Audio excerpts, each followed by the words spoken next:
hanging out with Henrietta.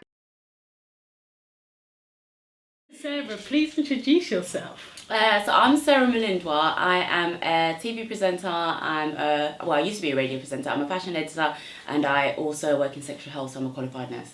Wow. How do you fit it all in? I know. I'm wondering myself. How do you fit it all in? I know. Well, so TV presenter / fashion stylist / any more slashes? no, that's enough for now. Any more slashes? That will do for now, I think. Yeah. So, out of all of them you do, is there one you favour more, prioritise more, or so do you love them all the same? Yeah, so basically, just to give a quick background on myself. So at university, I studied nursing. Okay. So that's what I, did my degree in. I did my first 5 years in a hospital setting, so I worked on the wards for 5 years. After 5 years, I decided that I was ready for a career change. I loved being a nurse, but there were other things that I was kind of interested in. Yeah. And fashion was always something that was like an idea that I had in my head. It was kind of like a dream. It kind of felt unattainable. I never really knew anybody who works in the fashion industry. It wasn't something that, people who are from where I'm from, like, go and do. And was you always that nurse on the ward that slayed? Yeah, I'm not going to lie. I was customising my uniform. I can imagine it, The nail varnish never went away. The hair did, nails, pulled up. I was always in trouble for breaking the uniform policy, but it's fine. They just let me get away with it. So you kept that dream going whilst you were on the wards? Yes, saying, when I become a stylist, if I had this outfit, I would do it this way, or I would cut the midwifer. Yeah, so I was like, if I could design a uniform, maybe that's my next thing, to design uniforms for the hospitals. You heard it here first, hanging out with him. Yeah. But yes, after 5 years of working in acute medicine, I was like, okay, I want to try something else. So then I started doing a little bit of blogging while still doing my nursing, and social media sort of took off and created a lot more opportunities than were available before when I was at college, uni, when there was no social media. So then I started doing, just like stuff on Instagram and just doing it in my own spare time, having fun with it, building my profile, styling, working with up and coming photographers and models and makeup artists. So were you just doing style pieces together? Yeah. So I'll style people, models. So I would collaborate with up and coming photographers and models and makeup artists, and then we'll do shoots together, for all our portfolios. And was picking up and coming people something you did on purpose, because they say when people are more established there's more ego and more arrogance, and people are more set in their ways, whereas when people are up and coming they're more hungry, more thirsty for what you want, the same as well, isn't it? Yeah, for sure. I think so now I'm talking about sort of the early stages. So I was up and coming myself, so I wasn't in a position to be I want to work. We were all kind of in the same boat. We were all starting out, hungry together. Yeah. So then I joined this website, and it sort of connected people who were doing that. So I started kind of doing that, building my profile. Over the years, kind of things started to take off a little bit. Then I moved from the hospitals and decided to specialise in sexual health as well, and HIV. Those ward shifts. I know. Early mornings and prison. I know. You want to do your best, but sometimes it's hard, and cuts that were coming into place. I don't know when you were there. I found it quite tough myself when I was on the wards. Yeah, it was really hard, and constantly short staffed. The workload was overwhelming, and you just feel like you can't do your job to the best of your ability. And also, it's just physically demanding, emotionally demanding. And I was only in my early 20s. I was a very young nurse, so body clocks all over. Yeah, and I just I just wanted to just hang out on the weekends with my friends and just not do night and just have a normal sort of 9 to 5 kind of thing. So sexual health was something that I'd never really touched on too much at university. So one of my colleagues was like, "Oh, there's a job going on at the sexual health clinic in Soho. It's part of the trust." And then I decided to go for it, and then that's when I sort of moved into sexual health, which I've been doing sort of for the past 8 years, but on a part-time basis. So then I still juggle my world. Yeah. So every Monday I work in a sexual health clinic, and the rest of the week I do all my sort of fashion stuff and media and. So she's like the rest of us, guys. Just but this is on Monday she's like the rest of us. Yeah. But this is normal now, I think, and I think it's just because everyone's like, "Oh, that's so cool when you do all these different things," and I'm like, "But I know so many people who do that." I mean, Henrietta, I know you for a long time, and you wear so many hats. You wear so many hats, and I think as human beings, we grow and we're constantly evolving. And once you recognise that you've outgrown something or you've got new interests, just follow and that. You're not happy, and that's the most important thing. I think when you're not happy in somewhere, what's the point just doing a 9 till 5? all day, every day. I think the thought of retiring somewhere at 65 or 75 or however they move the goalpost these days, the retirement age, I think that can be more daunting. Yeah. And you can feel like you're in a prison almost, because it becomes like a life sentence. You don't really want to do that thing anymore, but you're like, what else should I do? What else can I do? Yeah. So, I kind of felt the same. You're never scared to try new things. You were never scared to do that. No, because I thought to myself, right, I'm young. I've got no responsibilities. I'm not married. I don't have children. Like, if I'm not going to do it now, when am I going to do it? And I just had that feeling that there was something else that I had to do that I needed to sort of do. And the thing is, I still love my nursing. I still practice as a nurse, but there's other interests that I have. And if you're a creative person, which I think I am, you need an outlet of some sort. So the pole fashion thing is a great resource to be able to sort of show my creativity and stuff, but still doing the nursing as well, because I still love that. So when you went from styling and working with these up and coming photographers and people in fashion and makeup people, then you found yourself you were editor of a magazine now? Yeah, so when I was working with the sort of up and coming, that was like that's like how I got started in the industry. That's how I like built my profile, and then we're talking about 8 years ago. So from building my profile, you start to work with, you start to get published, and you start to get commissioned for shoots. You start to work with bigger teams. How did that feel? Was it scary first of all, going from this, like, maybe not working with people that were that well known to all of a sudden being catapulted into it was fashion weeks and asking to be styling for people. So it was. I think the good thing was that it was a gradual process. Okay. So it wasn't like I went from nothing and then all of a sudden overnight. So it was a gradual process, and then I kind of, so I had the confidence that I was building up, previously. So. I mean, it's always overwhelming. Even now, sometimes I get to do things and I'm like, I just can't believe I'm doing it. So you get overwhelmed, so you're like, well, I'm actually on this shoot, or I'm actually meeting this person. Yeah, and I've done some really cool shoots, and I'm like, wow, I think one of the ones that I was like, I can't believe I'm doing this, was a rapper called Swiss Beats. Now, I'm a big hip hop fan. Okay. And if you know your hip hop, you know that Swiss Beats is a legend. So I got to be creative director on a shoot with him. Wow. So that was one of those moments that I'm like, wow, like I just can't believe I'm doing something for Swiss Beats. Yeah. So I think every now and then you get those moments that you're like, pinch me type of moments. Yeah. But then I think that's, but that just shows you're on your right path in life. Yeah. You know what I mean? Like, wow, I'm really doing this. I think when life doesn't become like that, it turns a bit sour. It does. You think? Yeah. Things that you could only imagine or dream of doing, you're actually now doing it. And then what do you say to yourself, now I've done this, I want to do bigger and better. This is my next challenge, or this is my next goal. I want to meet, so I've done a shoot with Swiss Beats, maybe I want to see Uncle Ho.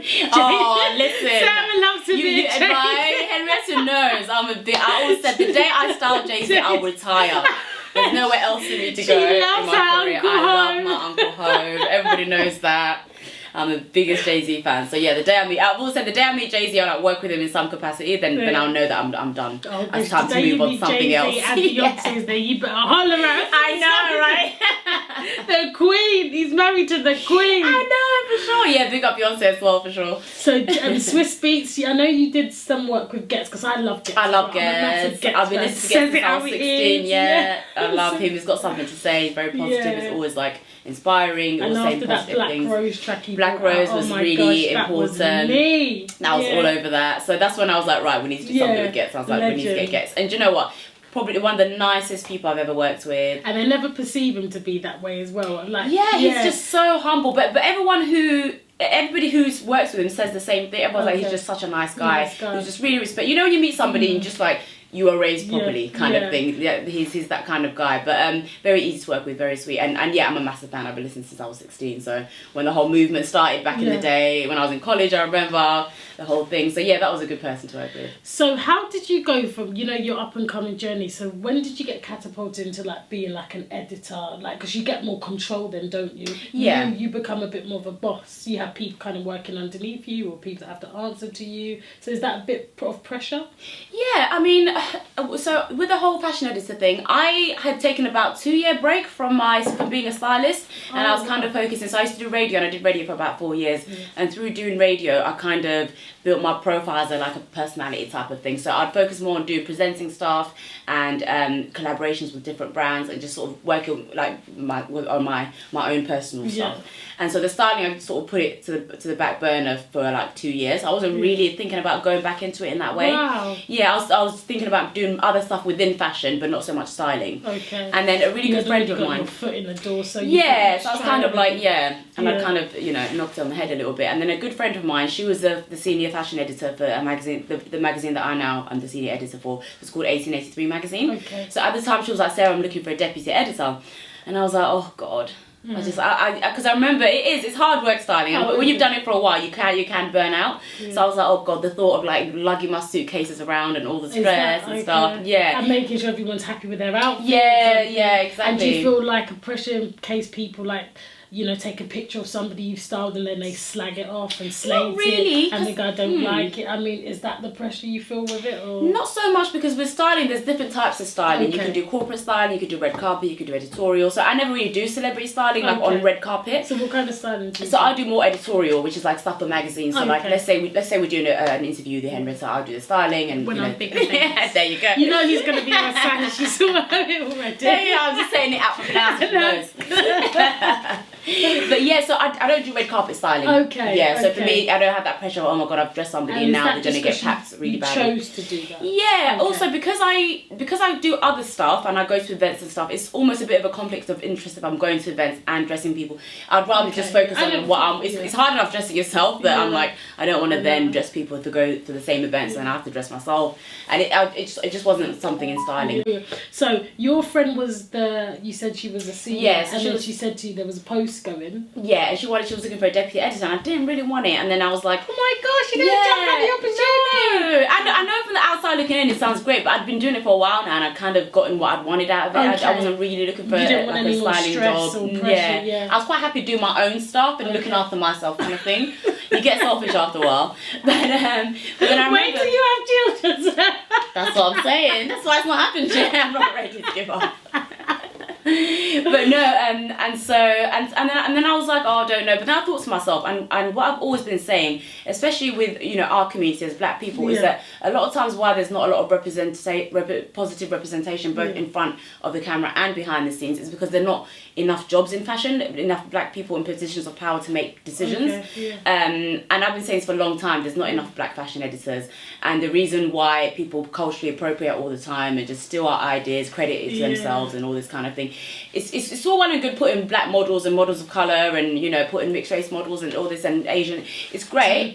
But when the token, so it's like, oh, we'll tick that box then, that's done. But when you look at the team and there's not a single person of colour there, no one to contribute and say, actually, in our culture, this, And so I thought to myself, do you know what? I respect Beyonce. She had to deal with Adidas, I think. Yeah. And she went into the boardroom. Yeah. And she said she looked around and she said, I don't see no one looks like me. Yeah. I mean, I was like, hell to the queen. And that's Beyonce. Like, that's Beyonce. I should have out. You know that meme? We pick up the bag. Oh, brilliant. No, but that type of stuff makes you think we're standing in solidarity, even if you're we're thinking all the same. And that's how representation. Right, and if we all think about each other in that way, we will definitely exactly, because we are creative and we have a lot to say and to give. And so I thought to myself, do you know what? This is not even about me anymore. I need to take this position, just to. Because who else can I bring through? Yeah. Just saying. Just put it out there, who knows? Who else can I bring through? Right, exactly. This is it. So, and I've used my position, and so my friend who got me into, she's now since left, and she's gone off to start her own magazine. So now I'm the senior editor. Yeah. Wow. So no, it's good. It's good fun. It is, you have to manage the team and make sure things get done. But I work with a really good team, and our managing director is very helpful, so I don't have to do too much on my own because he knows I do all this other stuff. So so I've got a good support network. So kind of run me through a day working at the magazine. Just when I get my post, I know what to do. Now the thing is, and this is very common with a lot of magazines, is that we don't have it's not like we've got an office and you go there in a day. Okay. It's kind of like, so I'll say, okay, Henrietta, this week we're doing a shoot for Guess.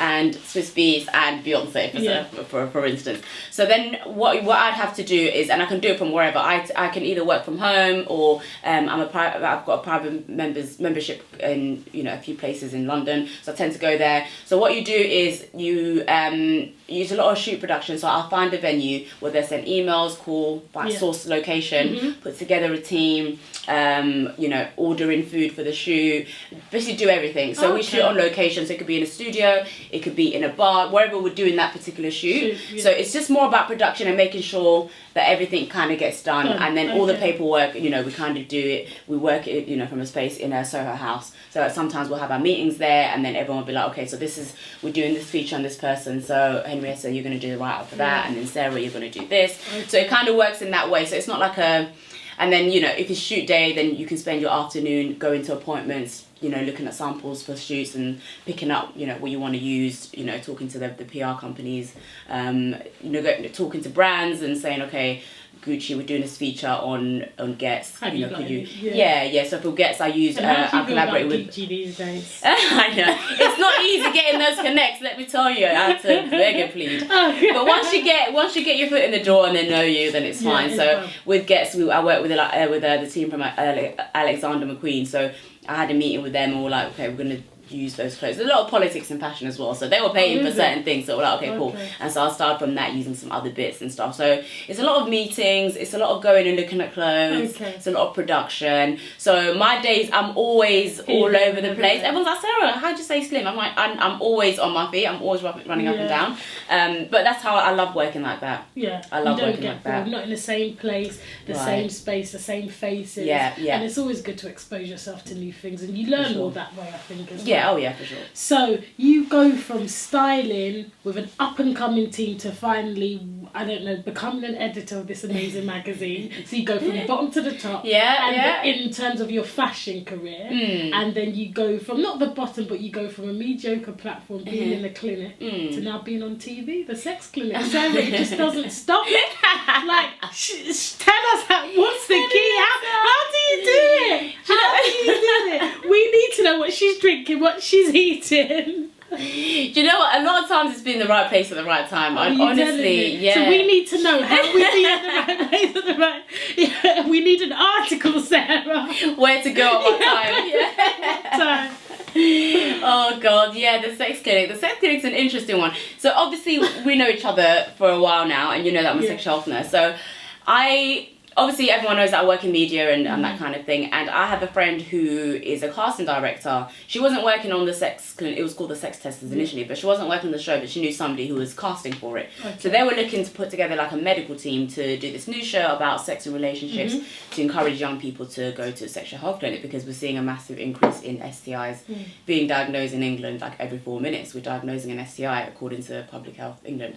So there was a real need for a show like this about sex relationships and just talking about it. And removing the taboo, and just removing the taboo around going to the sexual health clinic, because for some people it could be a really daunting, embarrassing thing. Well, you've changed that with the bloody sex. No, I know, right? Now you're like, I'm fine. In the words of Sarah, who needs Tinder when you can have the sex clinic? Because that room, that waiting room, that waiting room, it's like blind date meets Tinder. It's like, who's coming through the doors? Oh, look at each other. The waiting room's my favourite part of the show. Absolutely. Blind date meets Tinder. I always say it. So for me, it's my favourite part.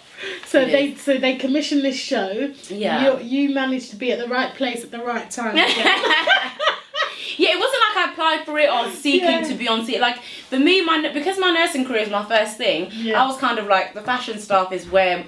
That's where I'm going. My nursing's kind of like my plan B. That was like my backup kind of thing. And you had already done it, and I'd done it. So you were kind of like moving into new ventures, new territory. Anyway, exactly. So I wasn't really looking to like expand on and do more courses in my nursing career. I was happy. I was a senior member of staff. I've been a nurse for 12 years now. So I kind of felt like that. I ticked that box in my life. I'm like, you band 6 stay there. Yeah. I was like band 6 senior. That's fine. I'm cruising on my band 6. So much other stuff. I'm not interested in any.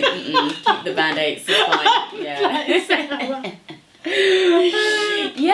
And then the sex clinic just kind of threw a spanner in the works, because I was like, okay, well now I'm being known for being a sexual health clinic on a massive platform. But I think it's really good, because I think it's also I think the show's really good in that it's needed. Yeah. And it's definitely needed in our community, I would say. Oh, yeah, especially in our I don't community. know about you, but growing up, I never spoke to my mum about sex and relationships, and I think that was one of the reasons I personally went into it. And now I am a mum myself. Yeah. I look at it in a completely different light. You know, I just think to myself, how many people go through these type of dilemmas and are exposing themselves to certain things or are engaging in certain types of behaviours and have no one to come and talk to. No, exactly. And when you come to a sexual health clinic, it's not only embarrassing, some people have said to me, but they're scared as well. You're scared of the unknown because you hear so much, you know, stuff in a school playground or from friends, who people that are not necessarily qualified to give that information. We all know the internet can be a very dangerous place. Very, very and dangerous it can place. make your imagination run away with itself. Exactly. So you're quite really vulnerable when you come to somewhere like a sexual clinic. So when I see you on telly showing them how it's done,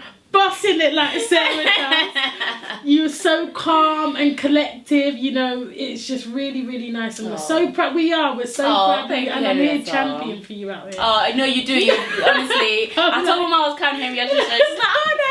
She's like, oh, she's such a good girl. She's always supporting you. I'm like, Mum, I know. Trust me. Henrietta's my girl. So we are here, and the way you're making us spread, you know, it's just so nice to see. I like the whole team. I love the guy. I don't look the whole team. Naomi's the doctor. Is the doctor. Kevin's the health advisor. It's a really, really nice team. Really nice team. So how are you finding the newfound fame? Did you spot you on the street? Or? Do you know what? It's really weird because Oh, you got different hair colour at the moment. I did. Well, you'd think that would make. I thought, okay, I'm gonna change my hair because my hair's like straight and silver on the show. Yeah.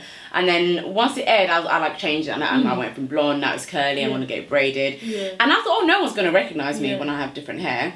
I get recognised now more than when I had my silver hair, the same hair that I had on the show, which is really weird. Did people want a sexual health consultation on the tube? Not yet, thank God, thank God, thank God. Everyone's like, I had sex 2 weeks ago. I got discharged. I'm like, this is my day off. I'm sorry. Not today, Josephine. It's not Mondays only. Yeah. Yeah, but no, it's really positive feedback that I get anytime somebody comes up to me and says, oh, you're from the sex clinic. Everyone always says how much they love the show, so I'm always happy to hear that, yeah. And a show that some people can see as controversial, it's really been, you know, people have really taken to it, like Dr. Waters. It's had a really good response. I always read all your reviews. You post up, Daily Mail, everyone who's written about it, everyone's kind of said it was really needed. It's been really well received. And people, like, even what you discussed, not necessarily directly to the sexual clinic, you had the PMDD? Yeah, PMDD.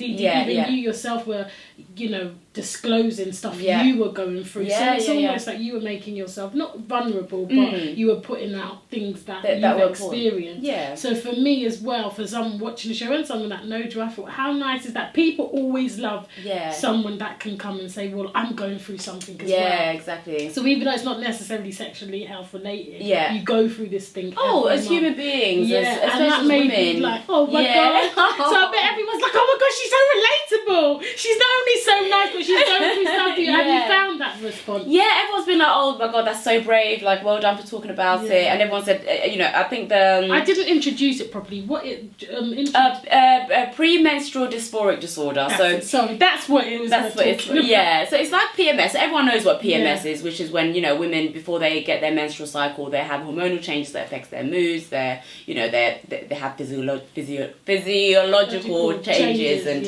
we're nurses and we can't even say. Can't even pronounce these things. It's too early. It's just too early. So yes, everyone knows kind of PMS, but PMDD affects 1 in 20 women. Okay. So which is quite a high number, but it's not really spoken about, and I didn't really know about it until only a few years ago. Women's problems are always suppressed. Always. It's kind of like when you're a woman, you're expected to just get on with it. And it's like it's too much. So so I spoke about my experiences with it, and I did the interview with the Daily Mirror.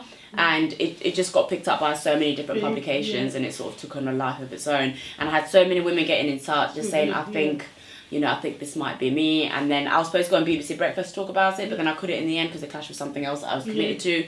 But they got somebody else to go on and talk about it. So for me, I was like, as long as it gets, you know, the attention that it needs, and, you know, the press that it needs, and so other women can read, even just reading it and think, oh, maybe that's me, and then that can prompt you to go and get the help that you need. So I was like, my job's done as long as. But didn't that make you also think, wow, I'm in a really powerful position now? I can say something. I mean, you weren't planning for it to catapult the way it did, but you just said something you went through and it went mad. Yeah. Papers picked it up. You were, like you said, you were asked to go on BBC. So are you watching what you say these days? I think I have to. Jeez.